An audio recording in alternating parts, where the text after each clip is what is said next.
Pemirsa, Iran menyatakan bakal mundur dari Piala Dunia 2026 karena situasi perang yang tengah berkecamuk. Pemerintah Iran menilai kondisi keamanan dan politik saat ini tidak memungkinkan tim nasional mereka tampil di turnamen sepak bola terbesar di dunia ini.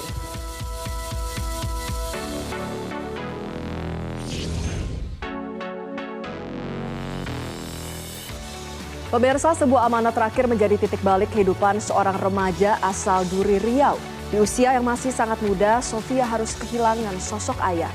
Namun dari kehilangan tersebut ia menemukan jalan hidupnya, yaitu menjaga janji dengan menuntaskan 30 juz Al-Quran.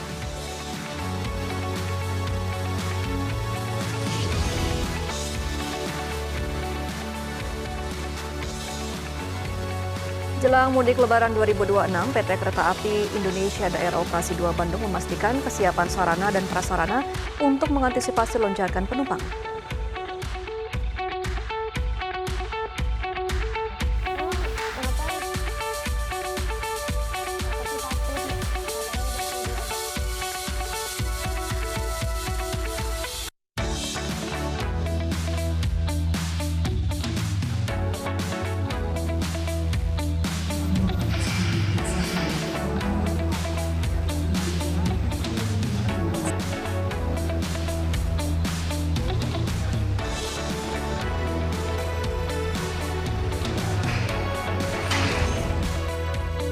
Halo, selamat siang pemirsa, apa kabar Anda? Senang sekali program Newsline dapat kembali menyapa Anda. Kali ini bersama saya, Emma Tanjung. Dan saya Valerie Budianto, dan tentu saja sudah ada beberapa informasi yang kami siapkan untuk Anda. Dan langsung saja kita awali Newsline dengan sejumlah informasi dalam Spotlight berikut ini.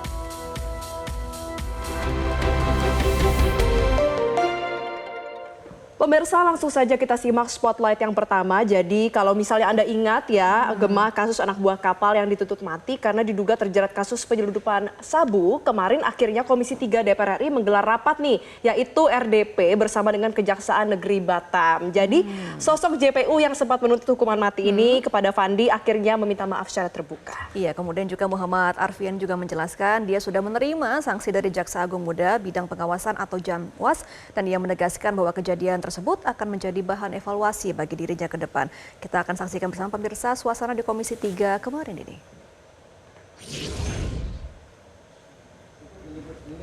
Lainnya termasuk Hasiolan, Leo, Risha, Muhammad, Terapong, dan Pandi.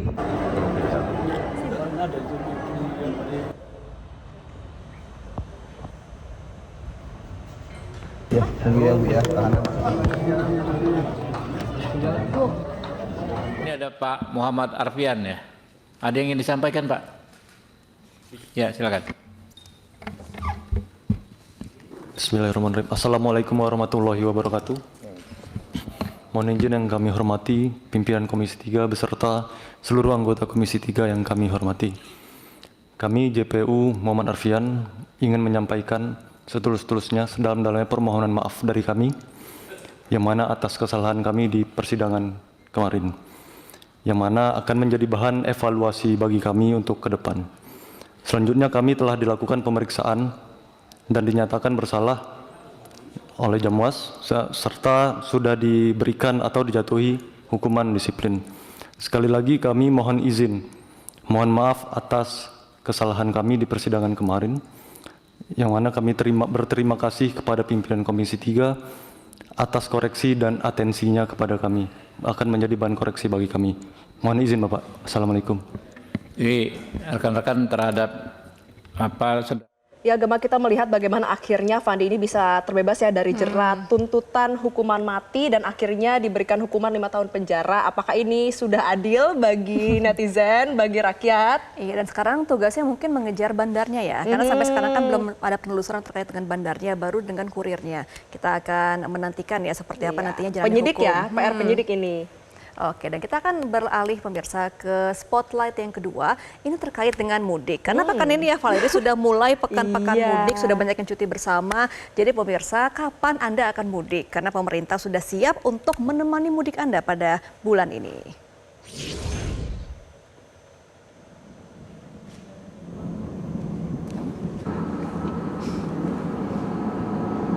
Jadi pemirsa, pemirsa bisa sama-sama Anda saksikan kalau jalur darat ke arah gerbang tol Kalikangkung di Jawa Tengah kini sudah dipersiapkan dengan matang oleh pemerintah dan pengelola jalan tol, di mana PT Jasa Marga Persero Tbk bahkan sudah memberikan diskon tarif tol hingga 30%. 30% ini diberikan untuk pengguna yang melakukan perjalanan dari gerbang tol Cikatama, Cikampek Utama menuju ke gerbang tol Kalikangkung yang berlangsung selama periode arus mudik tanggal 15 hingga 16 Maret 2026. Diskon tarif tol ini diberikan untuk bisa meringankan biaya perjalanan masyarakat dan merupakan bagian dari program pemerintah dalam menjaga kelancaran arus lalu lintas di jaringan tol Trans Jawa, terutama di jalur tol yang rawan kepadatan seperti Cikampek dan juga Kalikangkung serta Semarang Batang.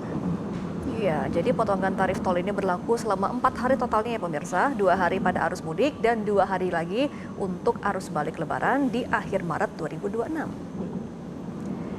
Nah, kemudian selain jalur tol juga ya, Valeri, di kereta api ini juga pemerintah sudah memperluas layanan dengan tambahan perjalanan kereta api dan juga diskon hingga 30% untuk periode tertentu. Jadi selain tarif tol, angkutan kereta api lintas Pulau Jawa ini yang mencakup jalur utara, tengah, dan selatan juga siap mengangkut ribuan penumpang dengan pengaturan jadwal yang terkoordinasi bersama dengan operator. Artinya tadi untuk jalur darat ya Gema, untuk tol, kemudian juga kereta api, semuanya sudah diatur oleh pemerintah dan tentunya menjadi pertanyaan adalah bagaimana dengan transportasi laut. Ternyata untuk transportasi lautnya pemirsa, perusahaan pelayaran nasional seperti PLD juga sudah menyiapkan puluhan kapal penumpang yang lengkap dengan jadwal pelayaran. Ini juga sudah disesuaikan dengan puncak arus mudik. Oke, dan diperkirakan sudah ada ratusan ribu kursi tiket yang tersedia dan siap melayani pemudik di rute-rute utama dari pelabuhan besar sampai dengan kawasan timur Indonesia. Jadi bagi Anda yang sudah mulai dapat THR, mungkin bisa dicicil ya untuk beli tiket. Iya, dicicil beli tiket, menikmati diskon tarif tol kalau misalnya naik mobil, kalau nggak kereta api juga bisa. Tapi nggak cuma kereta api dan juga naik mobil, di bandara juga ada diskon-diskon menarik. Di mana untuk angkutan udara, pesawat juga diperkuat dengan skema diskon tiket sekitar 17-18%. Ini diberikan untuk rute domestik kelas ekonomi pada periode arus mudik dan juga arus balik. Artinya apa Gemma? Artinya pemudik yang ingin cepat sampai ke kampung halaman lewat jalur udara ini bisa mendapatkan subsidi yang pastinya bisa meringankan ya. Betul. Nah, menurut pemerintah juga pemirsa, prediksi arus mudik akan mulai meningkat sejak pertengahan Maret 2026 dengan puncak gelombang pertama diperkirakan terjadi sekitar 14 hingga 15 Maret, kemudian gelombang kedua 18 hingga 19 Maret 2026 dan beberapa hari menjelang Idul Fitri. Kemudian untuk puncak arus balik setelah Lebaran diperkirakan akan berlangsung pada akhir Maret dan juga awal bulan April 2026. Ya, sama-sama kita harapkan semua bisa jalan lebih awal ya, karena kan tadi kan ada 2 gelombang 14-15, artinya besok ya atau mungkin mulai dari hari ini di weekend ini sudah mulai bisa jalan lebih awal, jadi di puncak arus mudik semuanya sudah sampai di tujuan. Iya, jadi mungkin sudah bisa diatur jadwal penerbangan dan juga perjalanan supaya tidak tabrakan dan juga tidak ada kemacetan yang tidak diharapkan seperti tahun-tahun sebelumnya ya. Kan tentu pusing ya kalau misalnya macet di jalan, nanti moodnya juga jadi jelek karena kan kita kan juga masih puasa ya Gemma. Iya, ya, kita harus jaga mood dan juga supaya nggak ngantuk. Jaga emosi tentunya ya. Jaga emosi, jaga mood, nggak boleh ngantuk juga saat nyetir. Nah, kita langsung beralih aja pemirsa, ini ada spotlight yang ketiga. Kita akan beralih ke Iran. Karena Iran menyatakan akan mundur dari Piala Dunia 2026. Ini tentunya berkaitan dengan situasi perang yang tengah berkecamuk. Iya, jadi pemerintah Iran menilai kondisi keamanan dan politik saat ini tidak memungkinkan tim nasional mereka tampil di turnamen sepak bola terbesar di dunia ini. Jadi pemirsa, pernyataan ini disampaikan oleh Menteri Olahraga Iran, Ahmad Donyamali, yang menegaskan bahwa Iran tidak akan berpartisipasi di Piala Dunia 2026 karena negaranya sedang terlibat konflik dengan Amerika Serikat dan juga Israel. Jadi Menteri Olahraga Iran ini menyatakan kalau situasi perang membuat Iran harus memprioritaskan kondisi dalam negeri dibandingkan dengan keikutsertaan di ajang olahraga internasional. Dan ini juga masuk akal ya, karena bagaimana bisa memastikan keamanan dari para atlet di sana ketika puncak Piala Dunia ini digelar di negara yang menyerang Iran. Jadi memang ini alasan yang bisa diterima masuk akal dan juga tentunya kita sama-sama lihat juga pemirsa bagaimana ketegangan ini semakin meningkat setelah Iran kehilangan pemimpin tertingginya Ayatollah Ali Khamenei.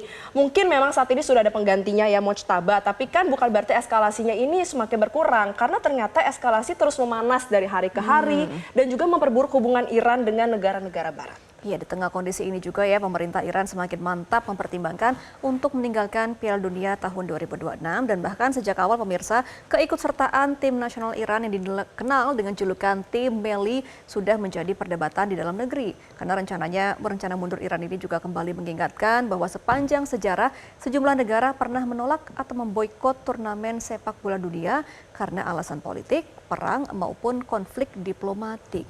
Nah, kira-kira Amerika Serikat masih ikut nggak ya? Itulah yang jadi pertanyaan. Dan artinya juga kalau kita lihat track recordnya, Gemma memang sudah ada sejumlah negara yang memutuskan untuk tidak ikut, tidak terlibat dan juga memboikot ya, karena ada situasi yang lebih genting. Betul, apalagi salah satu tuan rumahnya juga Amerika menjadi salah satu dari 3 tuan rumah ya. Iya, berbahaya ini semua. Dan pemirsa jangan kemana-mana karena usai jeda Newsline akan kembali hadir untuk Anda dengan beragam informasi lainnya. Salah satunya adalah warga rela mengantre dan juga berdesakan untuk bisa mendapatkan sembako murah. Seperti apa keseruannya? Usai jeda tetaplah bersama kami.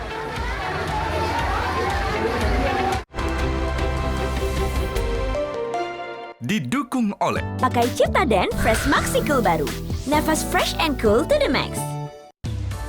Terima kasih pemirsa, Anda masih bersama kami di Newsline. Pemirsa, ada ribuan paket sembako yang terus murah diburu oleh warga Tiga Raksa Kabupaten Tangerang, Banten. Basar paket sembako murah ini digelar pemerintah Kabupaten Tangerang untuk membantu meredam kenaikan harga jelang Lebaran Idul Fitri.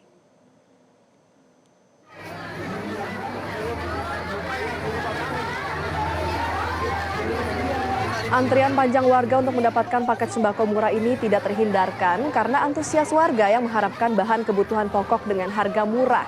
Jadi dalam bazar paket sembako murah ini terdapat beberapa paket yang disediakan. Harganya berbeda, mulai dari Rp50.000 saja. Paket sembako murah dengan harga Rp50.000 disediakan berisi beras 5 kg, kemudian 1 kg tepung terigu dan 1 liter minyak goreng.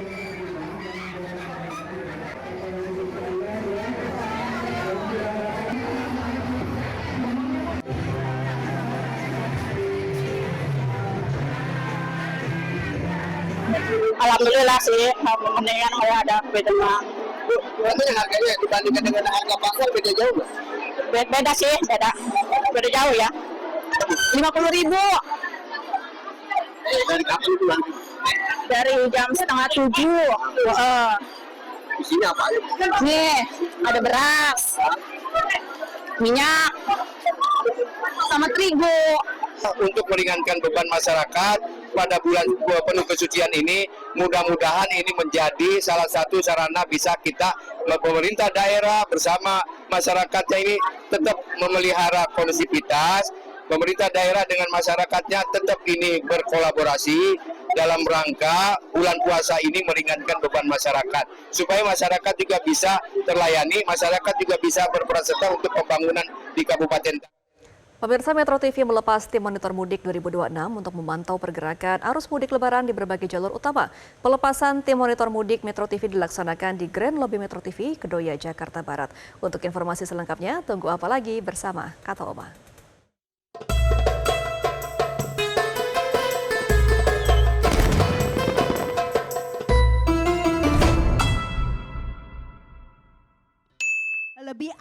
Lebih aman, kita langsung saja ya, Bapak-Bapak. Pemirsa, tim Monitor Mudik akan diterjunkan ke titik strategi seperti Merak, Cikampek hingga Tegal, mulai 13 hingga 28 Maret 2026.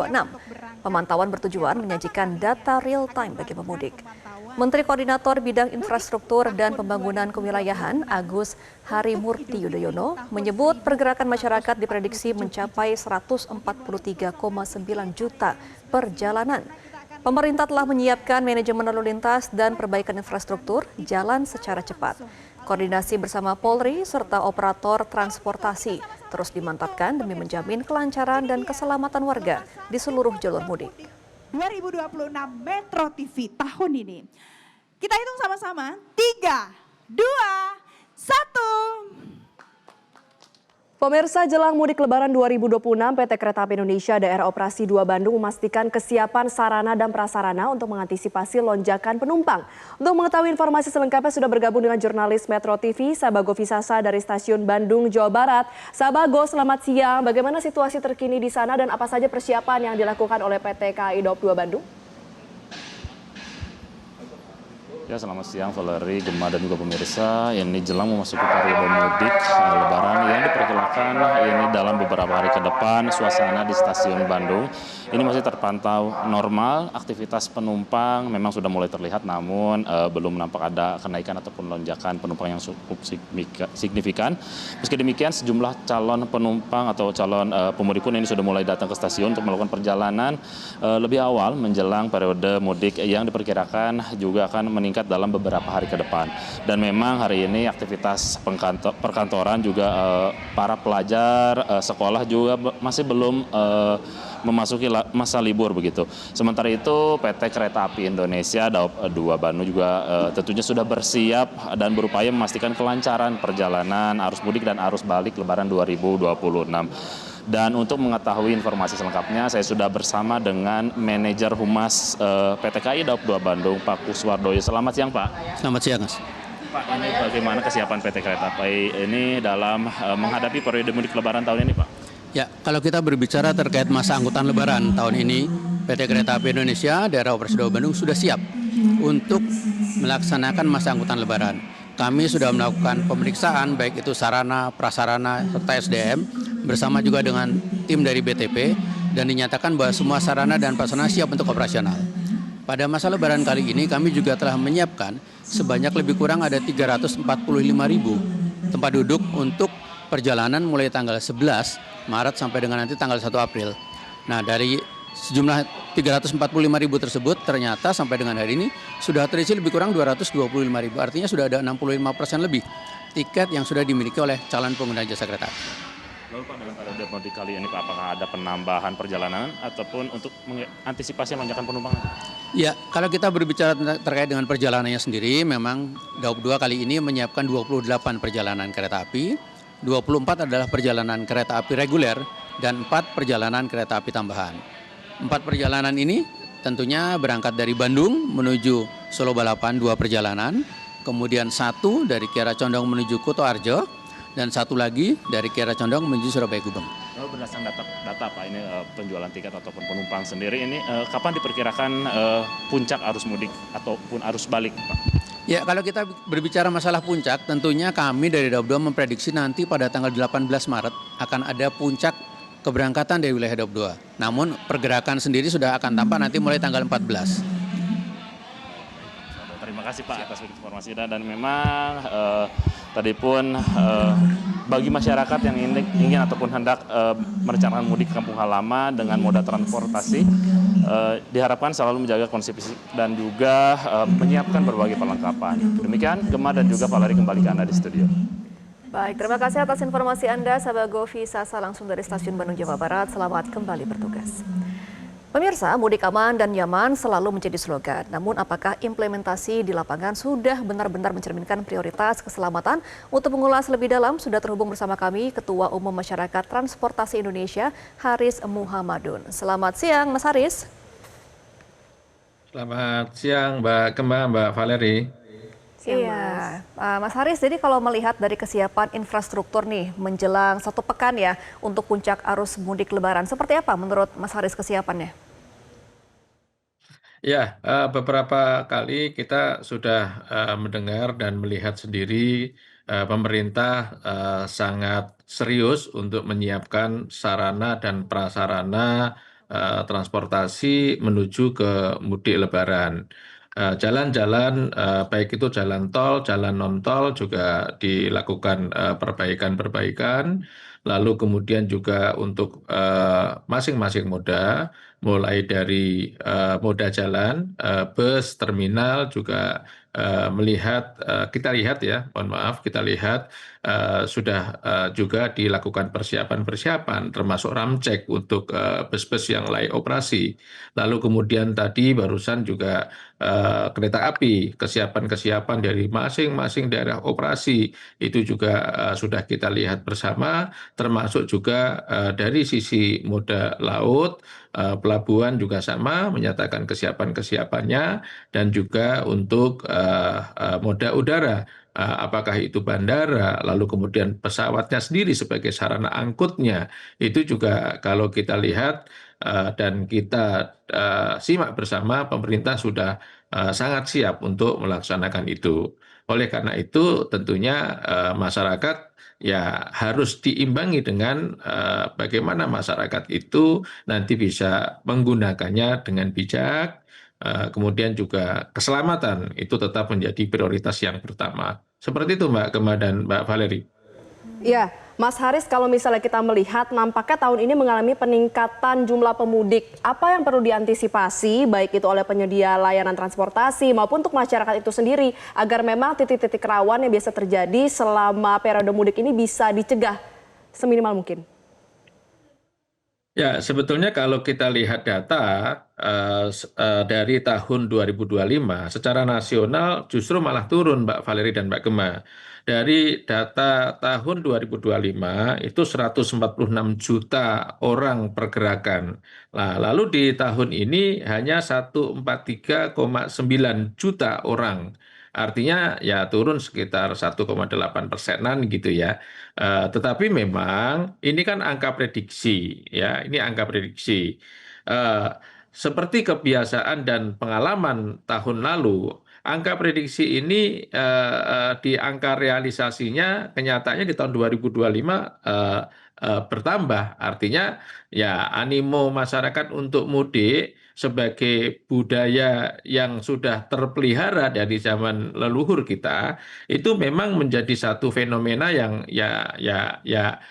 banyak sekali masyarakat yang mewajibkan dirinya untuk dia melaksanakan mudik Lebaran karena itu adalah ajang silaturahmi, ajang pulang kampung dan juga ya terus terang ajang liburan juga untuk mereka. Nah, oleh karena itu tentunya harus ada prioritas dalam penanganan. Artinya begini, masyarakat juga harus bijak, pemerintah juga harus bijak dalam penerapan pengamanan mudik Lebaran ini. Yang menjadi prioritas pertama adalah keselamatan. Keselamatan menjadi prioritas yang pertama. Di titik-titik rawan kecelakaan, misalnya di palang pintu kereta api, kemudian juga di daerah-daerah rawan kecelakaan yang lain, itu harus diantisipasi dengan sebaik-baiknya. Macet tidak apa-apa, asalkan selamat. Jadi prioritasnya nomor satu adalah keselamatan, baru kemacetan kalau bisa diurai ya diurai. Maksudnya adalah jangan nanti gegara kita mengabaikan keselamatan, lalu kemacetan yang diutamakan, kemudian akhirnya berbuah pada kecelakaan. Ini juga tidak baik. Nah, oleh karena itu, masyarakat saya pikir ketika macetnya adalah macet yang wajar, itu ya biasa karena ini adalah mudik Lebaran. Asalkan itu selamat, jangan memakan korban jiwa. Seperti itu kira-kira harapan dari masyarakat transportasi Indonesia pada mudik Lebaran tahun 2026 ini. Baik, intinya keselamatan yang terutama dan juga tentunya masyarakat transportasi Indonesia juga akan terus melakukan pemantauan dan juga pastinya memberikan himbauan ya dan sosialisasi pada para pemudik agar bisa mudik dengan selamat sampai tujuan. Terima kasih Ketua Umum Masyarakat Transportasi Indonesia Haris Muhammadun sudah berbincang bersama kami dalam Newsline. Dan pemirsa jangan kemana-mana kan usai jeda Newsline akan kembali hadir untuk Anda dengan beragam informasi lainnya. Di antaranya ada 3 skenario keberangkatan calon jemaah haji Indonesia di tengah konflik yang terjadi di Timur Tengah. Apa saja opsinya akan kami hadirkan usai jeda Headline News sama kami.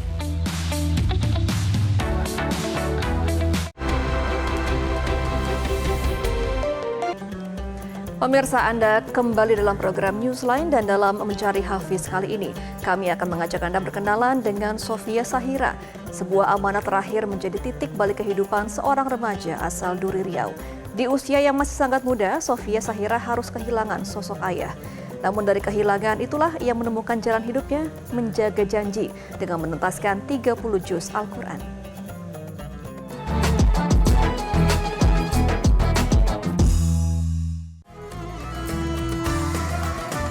Tahun 2022, saat duduk di kelas 1 SMP, ayah Sofia memintanya masuk pondok pesantren. Sebuah permintaan yang kelak menjadi amanah terakhir ketika tak lama kemudian sang ayah wafat karena sakit jantung. Di tengah keterbatasan ekonomi, ibunya tetap bertahan di Riau dengan berjualan. Sementara Sofia merantau ke Ciputat, Tangerang Selatan, membawa pesan yang tidak pernah ia lupakan. Terus waktu ujian kelas 6, habis ujian IPA, Emang waktu tuh di rumah emang udah nggak ada orang gitu. Rupanya waktu tanya ke tetangga, lagi pada di rumah sakit. Terus aku bilang, emang ngapain ke rumah sakit? Papa Sofi sakit, katanya jatuh dari lantai, jatuh di kamar mandi. Terus akhirnya yang ngasuh Sofi tetangga Sofi. Kayaknya waktu jam 2 siang, Papa Sofi udah dikabarin udah nggak ada. Di sana Sofi emang nangis, udah kecewa banget, emang udah nggak ada lagi. Orang yang Sofi sayangin gitu udah nggak ada. Akhirnya setelah Papa dikafanin, dikuburin, Mama bilang Papa nyuruh Sofi masuk pondok biar Sofi bisa ngafal lagi. Nah dari situ Mama ngumpulin uang biar Sofi bisa ke Jakarta. Duka itu tak membuatnya terhenti. Meski saat awal menghafal terasa sangat sulit. Namun pesan sang ayah terus menjadi kekuatan. Dalam 1,5 tahun, Sofia menuntaskan 30 juz Al-Quran. Tak hanya menjadi hafizah, Sofia dikenal sebagai santri berprestasi. Pernah meraih juara di berbagai lomba. Ia juga mampu mengaplikasikan metode bait Qur'ani, menghafal Al-Quran semudah menggerakkan jari tangan. Bahkan gini, di kelas 3 madrasah, ia dipercaya mengajar murid setingkat madrasah ibtidaiyah. Ya, Sofi kalau misalnya Papa masih ada, pengen ngomong,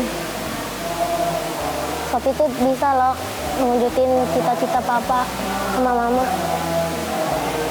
Sofi udah nggak kayak anak dulu yang suka cengeng.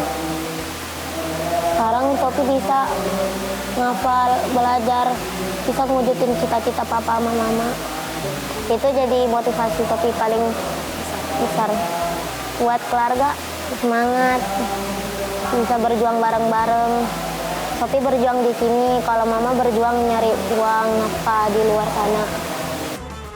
Bagi Sofia, setiap ayat yang dihafal adalah janji yang dijaga. Bukan sekedar prestasi, melainkan bakti kepada ayah yang telah tiada. Meski kehilangan, ia memilih tetap bertahan. Dari keterbatasan, ia memilih tetap melangkah. Seorang hafizah muda yang tumbuh dari duka dan menguat dengan iman.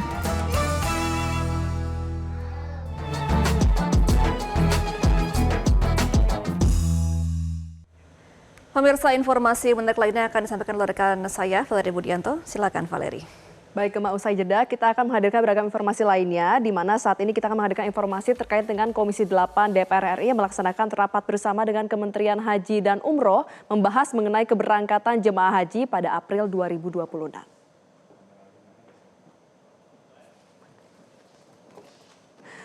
Pemirsa, ada 3 skenario keberangkatan, yaitu Kemenhaj berencana mengubah slot waktu pemberangkatan dan pemulangan sesuai dengan jadwal awal. Kemudian untuk alternatif kedua, Kemenhaj akan mengalihkan penerbangan melalui jalur selatan melalui Afrika. Atau kemungkinan terburuk atau opsi ketiga adalah keberangkatan yang bisa tertunda apabila eskalasi terus melebar di Timur Tengah. Meski demikian, Menteri Haji dan Umroh Muhammad Irfan Yusuf mengatakan bahwa sejauh ini pemberangkatan jemaah masih sesuai rencana. Ya tentu nanti pasti kita lihat situasi perkembangan di sana dan nanti yang memutuskan juga berdasarkan diskusi, masukan-masukan dari teman-teman di Kemenlu dan teman-teman yang lain. Tapi yang sekarang sampai hari ini kita persiapan tetap jalan. Teman-teman Saudi, Kementerian Haji Saudi juga berkomunikasi bahwa kita persiapan kita bagus, mereka juga di sana juga menyiapkan semua dengan bagus. Jadi sampai hari ini kita asumsikan semuanya berjalan dengan baik, situasi di sana juga akan membaik, asumsi sampai hari ini. Tapi saya yakinkan bahwa sampai hari ini semuanya persiapan semua sudah jalan semua.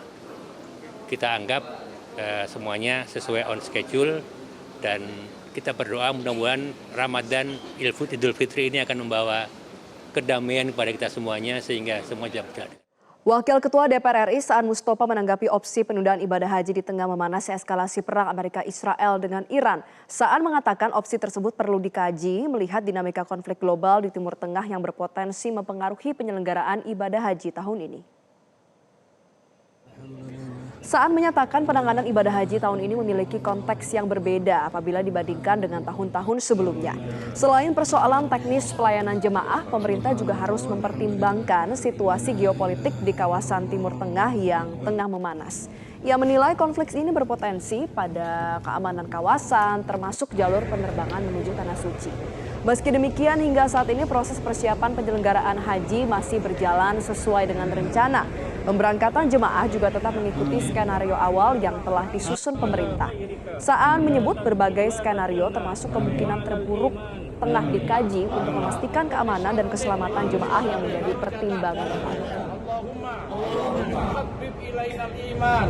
Ya tentu penanganan haji tahun ini berbeda ya, bukan soal hanya teknis bagaimana pelayanan terhadap jemaah, baik pasca pemberangkatan, selama mereka di sana menjalankan ibadah haji maupun pemulangan. Sekarang konteks berbeda karena memang ada situasi global terutama di Timur Tengah. Makanya Komisi 8 dengan Kementerian Haji dan sebagainya mulai membicarakan langkah-langkah terkait bagaimana menjaga keamanan, keselamatan para jamaah, plus juga kemungkinan-kemungkinan terburuk nanti kalau situasi semakin memanas. Nah, apa yang akan diputuskan dan tentu itu akan melihat dinamika berikutnya. Pemirsa jangan kemana-mana karena usai jeda Newsline Bisnis akan kembali hadir untuk Anda. Tetaplah bersama kami.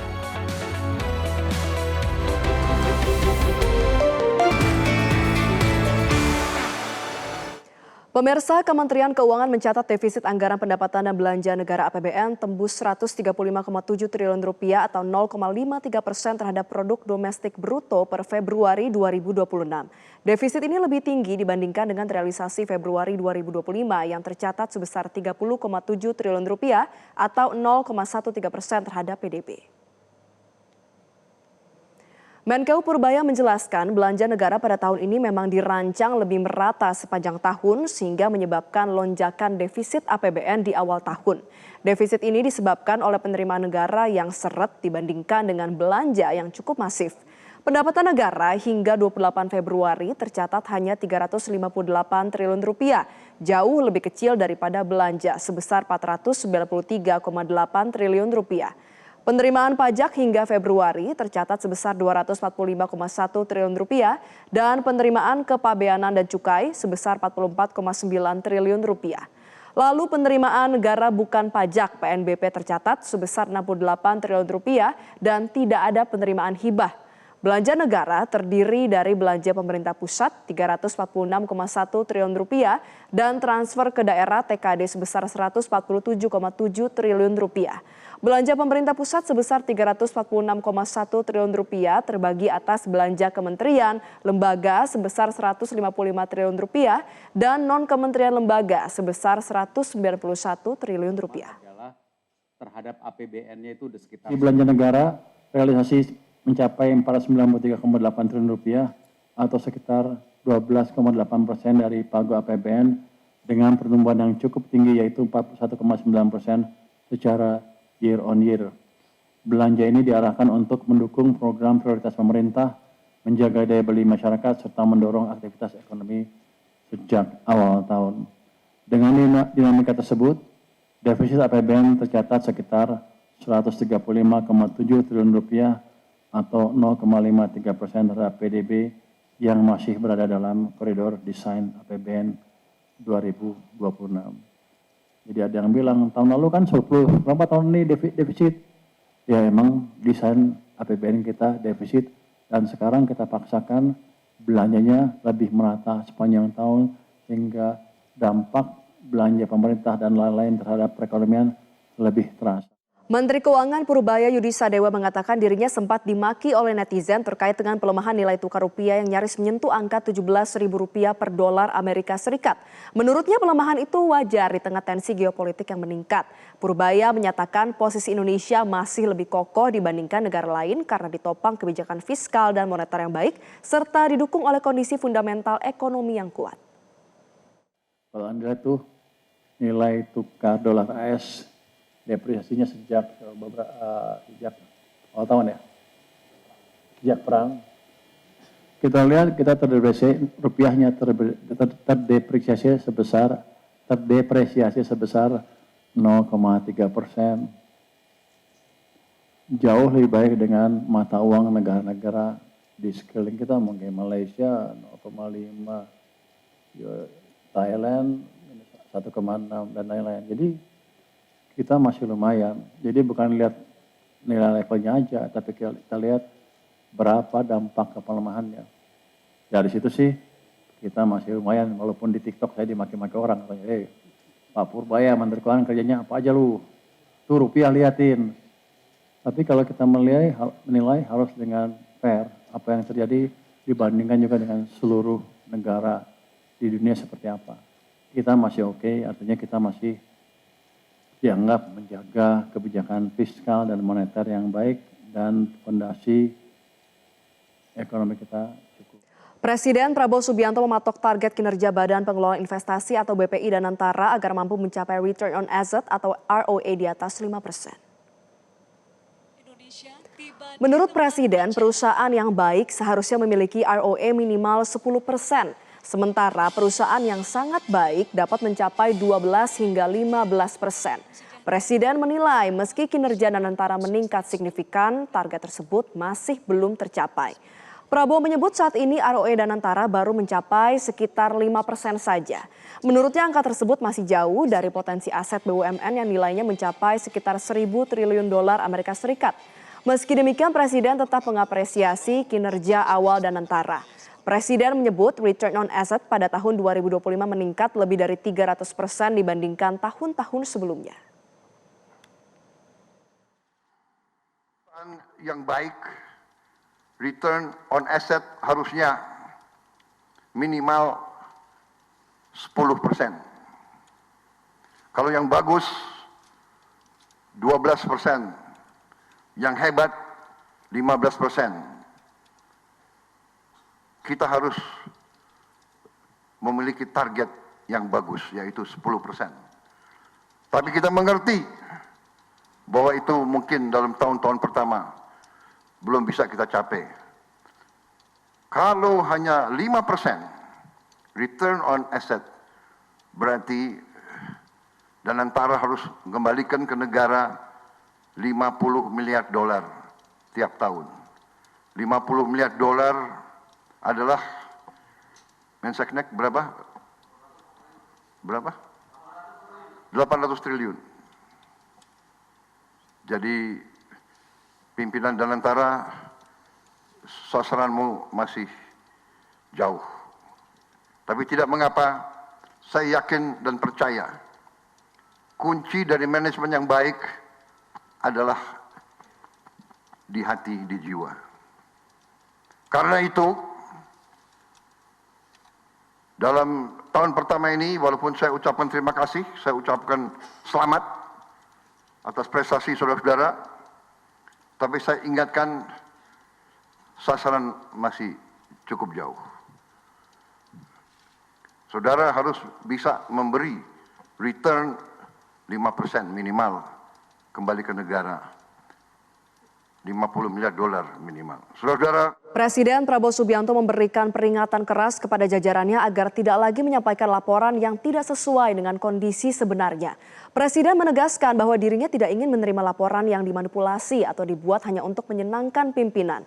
Meski memberikan peringatan keras, Presiden mengaku cukup gembira dengan sejumlah laporan dari Danantara.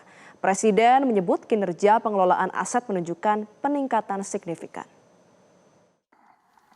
Bahwa dengan manajemen yang baik, dengan pengelolaan yang baik, terutama dengan will yang benar, ya, dengan political will, dengan jiwa yang benar, hasil sudah kelihatan. Saya dapat laporan, mudah-mudahan ini laporan benar. Jangan main-main lagi dengan saya, laporan palsu. Laporan menyenang-nyenangkan, laporan supaya bisa akal-akalan. Saya kasih peringatan keras ini. Saya dapat laporan, saya cukup gembira. Return on asset satu tahun 2025 dibandingkan tahun sebelum-sebelumnya sudah naik lebih dari 300%. Friderika Widiasari Dewi resmi terpilih sebagai Ketua Dewan Komisioner Otoritas Jasa Keuangan OJK periode 2026-2031 berdasarkan hasil uji kelayakan Komisi 11 DPR RI pada 11 Maret 2026. Sebelumnya ia menjabat sebagai Kepala Eksekutif Pengawas Perilaku Pelaku Usaha Jasa Keuangan, Edukasi dan Perlindungan Konsumen OJK. Ketua Komisi 11 DPR RI Misbahkun mengatakan alasan menyetujui Friderika sebagai Ketua Dewan Komisioner OJK adalah respons aktif ketika menjabat sebagai penjabat sementara Ketua Dewan Komisioner OJK. Jajaran Komisioner 11, Komisi 11 menyebut Kiki dinilai mampu untuk memberikan respon yang positif terhadap beberapa persoalan fundamental di OJK dalam periode yang pendek.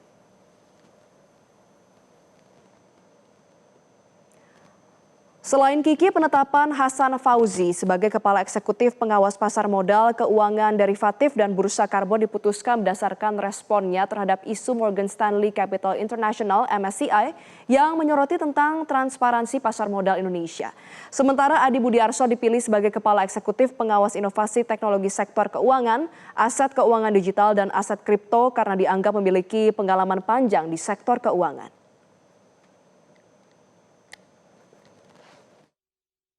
Kehormatan untuk kami untuk bisa menyampaikan pandangan dan komitmen dalam memperkuat sektor jasa keuangan Indonesia ke depan. Saya memiliki keyakinan bahwa sektor jasa keuangan perannya sangat strategis untuk menjaga stabilitas ekonomi nasional sekaligus menjadi motor penggerak pembangunan.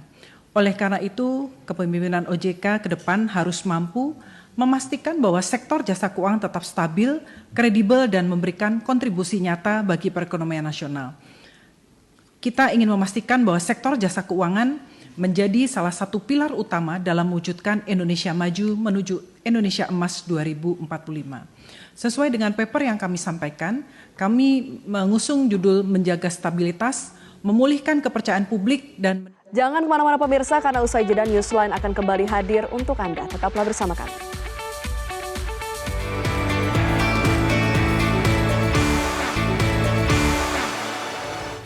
Pemirsa, PT PLN Energi Primer Indonesia memastikan pasokan energi primer untuk pembangkit listrik nasional dalam kondisi aman menjelang Idul Fitri 1447 Hijriah. Langkah ini dilakukan untuk menjaga keandalan sistem kelistrikan nasional di tengah meningkatnya kebutuhan listrik saat mobilitas masyarakat selama periode Lebaran. Informasi selengkapnya tunggu apa lagi bersama Kata Oma.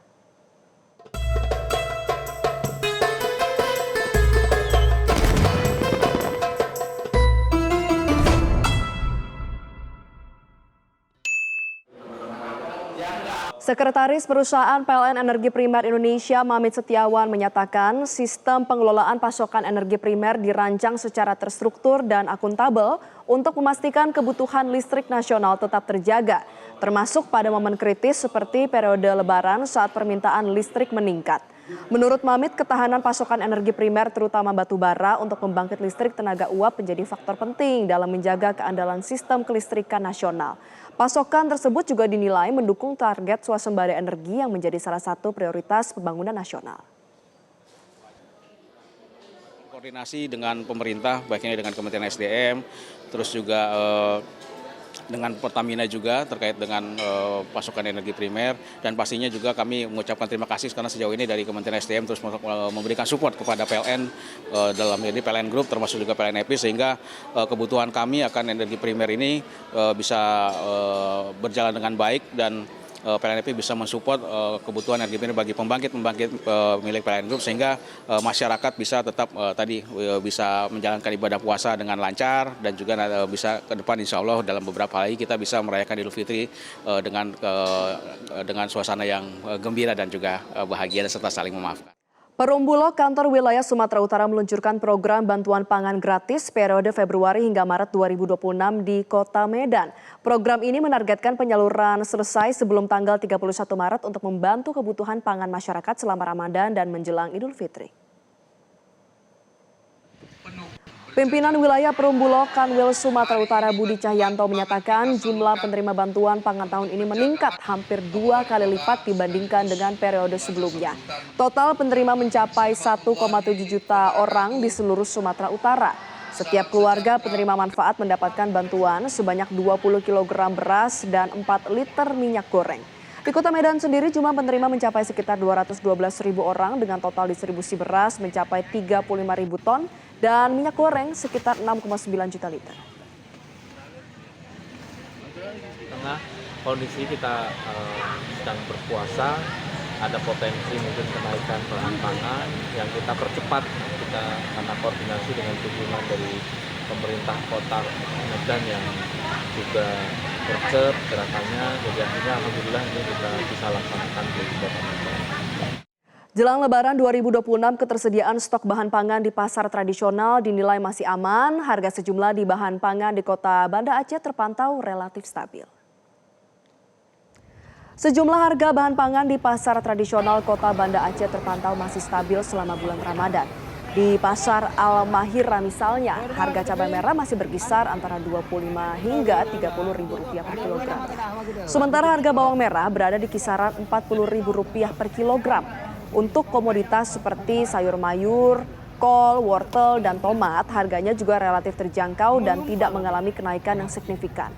Pedagang menyebutkan stabilnya harga disebabkan oleh pasokan barang dari daerah penghasil yang masih lancar, sehingga stok di pasar tetap tersedia.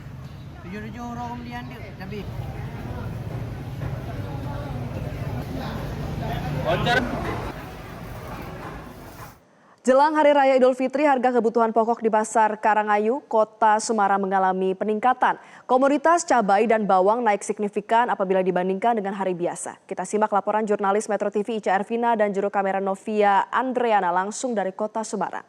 Namun informasi selengkapnya tunggu apa lagi bersama Kata Oma. Ya pemirsa Metro TV, sejumlah kebutuhan pokok yang ada di Semarang khususnya di Pasar Karangayu ini mulai mengalami kenaikan cukup signifikan jelang Idul Fitri 1447 Hijriah. Kita ingin coba tanyakan kenaikan terjadi di komoditas apa saja karena informasi yang didapatkan sementara ini terjadi pada harga cabai. Kita coba tanyakan langsung kepada pedagangnya. Ibu izin dengan Ibu siapa? Bu Isa. Ibu Isa, Ibu untuk harga kebutuhan pokok sendiri yang mengalami kenaikan itu dari komoditas apa? Yang naik lombok rawit merah sama brambang. Sama bawang. Kalau cabai bawang merah. Kalau cabai cuma rawit merah tok. Lain-lainnya biasanya 50 3 hari kemarin ya. Tapi 90 baru sekarang yang rawit merah. Lombok merah biasanya 30 3 hari kemarin, sekarang 40. Sekarang naik 10.000. 3 hari ini terus mengalami kenaikan jelang Lebaran, Ibu. Ini karena memang komoditasnya berkurang atau susah dicari atau pembelinya yang kurang. Kalau bahannya itu kelebihan, lebih ditengkolak-tengkolak lebih. Kalau bawang dari harga berapa? Bawang merah 30 sekarang 40 baru hari ini. Kenaikan terjadi dari awal Ramadan atau baru-baru ini? Ya kenaikan baru ini, besok-besok enggak tahu ya, entah turun entah naik, enggak tahu. Baru ini naik 10.000. Kalau komoditas lain Ibu mungkin ada tomat dan lain-lain itu mengalami kenaikan enggak? Tomat ini masih biasa, belum ada kenaikan 12, 14 yang besar. Yang super nomor 1 16, nomor 2 14, 3 12. Tomat hijau ya 12. Kalau dari sayuran lain-lain cuma ya biasalah standar. Enggak ada yang terlalu tinggi. Sayur ya biasa. Sayur juga biasa. Berarti memang kenaikan terjadi di cabai ya, Bu. Karena cabai itu naik turun loh. Dulu naik nyampe 195 turun nyampe 50 terus ini naik lagi. Tapi ya enggak kekurangan barang. Enggak kekurangan barang makan. Ibu kalau dari pemerintah sendiri sudah sempat sidak ke sini enggak untuk menekankan harganya itu? Menekankan harganya biar turun gitu. Ya kalau bisa ya diturunkan aja. Jadi kan orang makan orang jualan itu sudah sepi, apa-apa mahal. Yang jualan matangan itu banyak yang sambat loh. Sudah mahal, enggak laku dijual. itu susah, banyak yang buangi kan, banyak yang libur. Ini aja sudah banyak yang libur kok bakule ya. Baik, terima kasih Ibu. Berarti yang diharapkan untuk harganya turun ya Ibu. Nah, pemirsa, wawancara kami dengan salah satu pedagang di mana dia menginformasikan untuk harga komoditas yang mengalami kenaikan. Ini ada di cabai rawit, kemudian di cabai merah. Untuk cabai merah keriting ini naik per 3 hari ke belakang ini 10.000 dari 30.000 hingga 40.000. Kemudian untuk cabai rawit atau yang pedas ini naik 3 hari ke belakang dari harganya sekitar dari 60, kemudian naik 85.000, kemudian sekarang naik di harga Rp90.000. Sementara untuk di komoditas bawang ini terjadi kenaikan pada bawang merah, naik per hari ini, sebelumnya ini hanya Rp30.000 per kilogram, namun hari ini naik menjadi 40, dan untuk komoditas lainnya masih stabil. Sementara untuk dari beras, telur ini mengalami kenaikan sangat kecil. Untuk dari beras stabil, sementara untuk dari telur ini naik hanya sekitar Rp500 hingga Rp1.000 saja. Sementara demikian dari Semarang, Jawa Tengah, Jarvina Novendria, Metro TV. Sebanyak 133 kepala keluarga warga Desa Rigep, Kecamatan Dabun Gelang, Kabupaten Gayo Lues, Aceh kini menempati hunian sementara atau huntara yang dibangun oleh Badan Nasional Penanggulangan Bencana.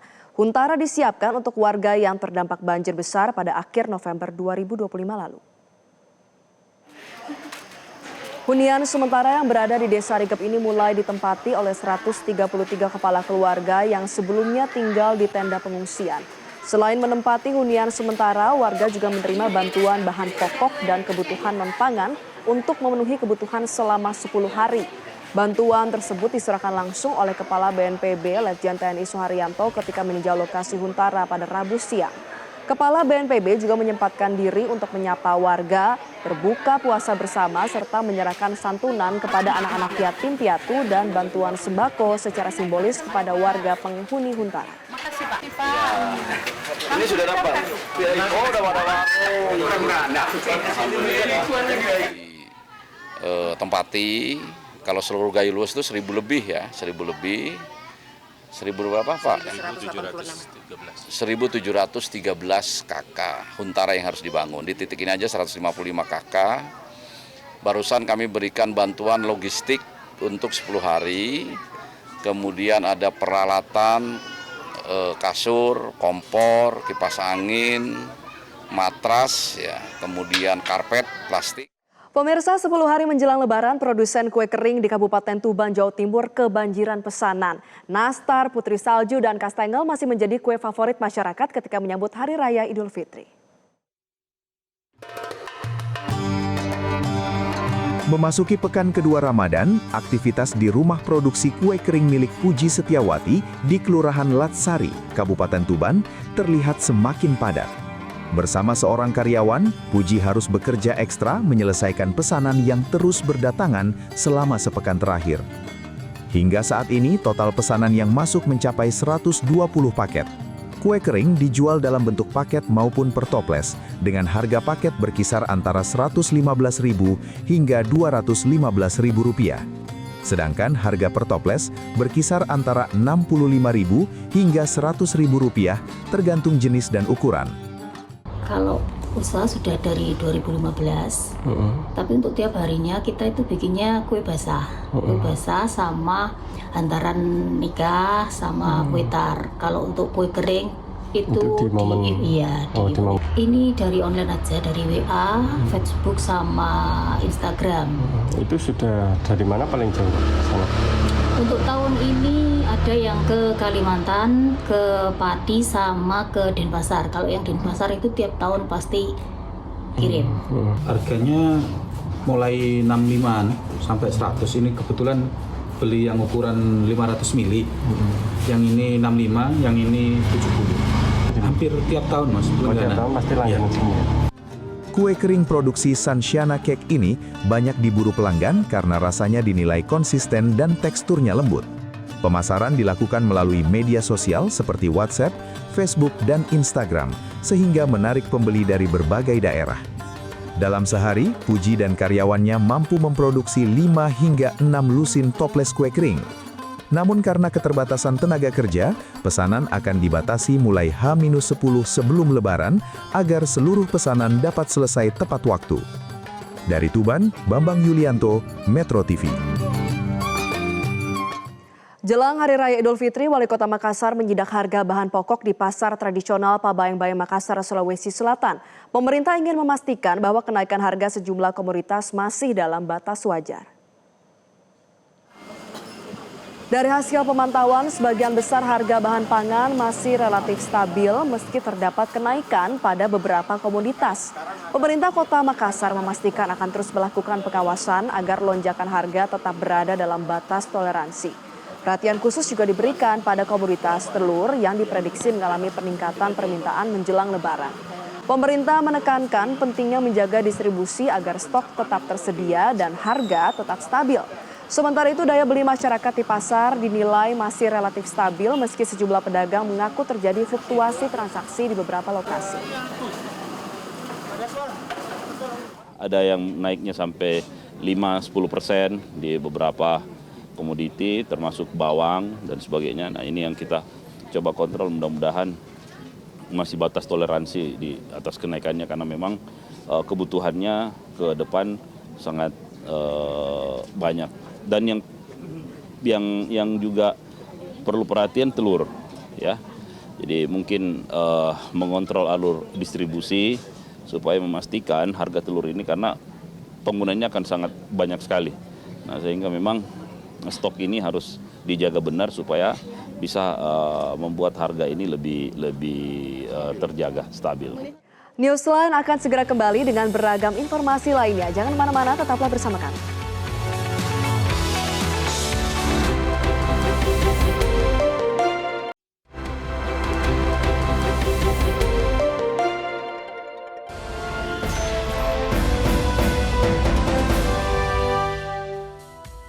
Pemirsa, Anda kembali di program Newsline. Kita akan masuk ke informasi internasional. Kementerian Kesehatan Lebanon menyatakan serangan Israel menewaskan 7 orang dan melukai 21 lainnya, dan peristiwa itu terjadi di daerah pesisir Ramlet Al-Baida di Beirut Tengah pada Kamis pagi.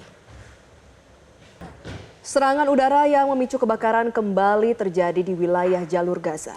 Militer Israel dilaporkan menyerang area tenda pengungsian di bagian barat kota Gaza setelah sebelumnya memerintahkan warga untuk evakuasi dari area tersebut. Pemirsa, Presiden Iran Masoud Pezeshkian mengatakan bahwa satu-satunya cara untuk mengakhiri perang dengan Amerika Serikat dan Israel adalah dengan pengakuan terhadap hak Iran, pembayaran kompensasi, serta adanya jaminan internasional yang tegas guna mencegah agresi serupa di masa mendatang. Dalam sebuah postingan di platform media sosial X, Pezeshkian menegaskan komitmen Iran untuk menjaga perdamaian di kawasan mereka. Melalui percakapan telepon, ia juga turut membahas perkembangan situasi regional bersama dengan Menteri Pakistan Shehbaz Sharif. Pezeshkian mengatakan Iran tidak mencari konflik dengan negara-negara di kawasan dan hanya akan menargetkan lokasi yang memang digunakan untuk meluncurkan serangan terhadap wilayahnya. Menurutnya, hal itu adalah hak yang sah untuk melakukan pembelaan diri. Selain itu, ia juga memperingatkan jika komunitas internasional gagal menangani penyebab perang yang dipaksakan dan agresi militer terhadap Iran, maka keamanan global menjadi tidak stabil. Korps Pengawal Revolusi Islam Iran atau RGC pada hari Rabu mengatakan pihaknya akan terus menyerang pangkalan Israel dan Amerika Serikat di seluruh Timur Tengah sampai mereka merasakan ancaman perang melawan Iran telah berakhir.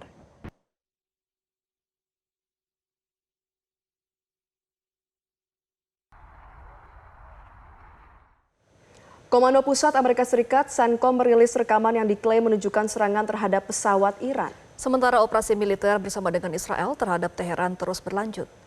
Rekaman tersebut memperlihatkan beberapa pesawat terbakar dan mengeluarkan asap usai terkena serangan. Namun waktu dan lokasi pasti dari video yang dirilis oleh CENTCOM belum dapat diverifikasi secara independen. Dalam sebuah postingan di platform X, CENTCOM mengungkapkan bahwa rezim Iran kehilangan kemampuan udara setiap hari. Sementara Amerika Serikat mempertahankan diri dan akan secara sistematis menghancurkan Iran. Kepala Staf Gabungan Dan Kane juga mengatakan bahwa pasukan Amerika Serikat telah menyerang lebih dari 5.000 target dan lebih dari 50 kapal perang di Iran sejak dimulainya operasi Epic Fury. Pemimpin tinggi Ayatollah Ali Khamenei dikonfirmasi tewas di hari pertama serangan Amerika Serikat dan Israel yang dilakukan pada tanggal 28 Februari. Putranya, Mojtaba Khamenei, dipilih sebagai penggantinya.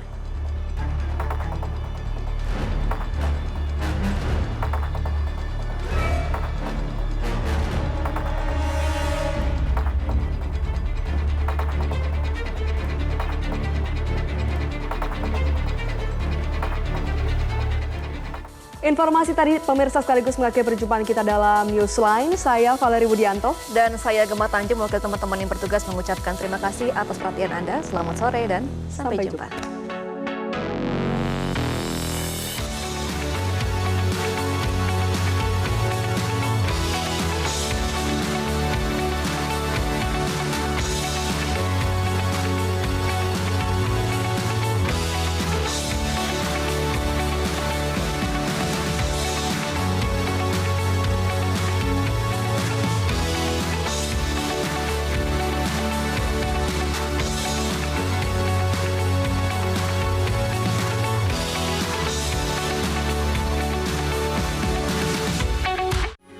Metro TV